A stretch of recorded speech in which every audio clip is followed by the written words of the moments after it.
budget and why does it matter in 2 minutes. So for starters, the budget is what funds our government. It funds our federal workers. It funds infrastructure projects. It is the most important bill that Congress passes because it funds critical programs and agencies that millions of Americans rely on. But where does this money come from? Well, a lot of it comes from taxes, and some of those provisions are up for debate in 2025.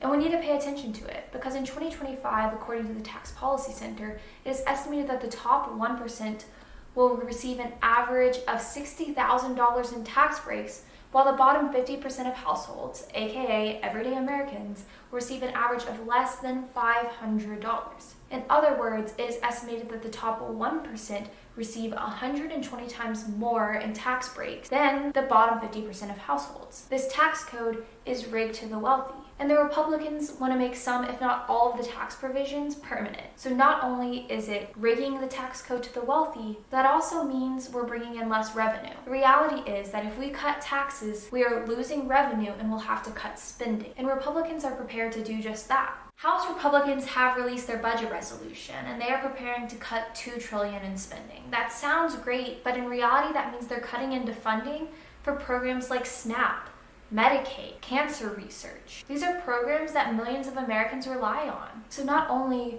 are they rigging the tax code to the wealthy, but they're also cutting programs that millions of Americans rely on, making it harder for everyday people to live the American dream.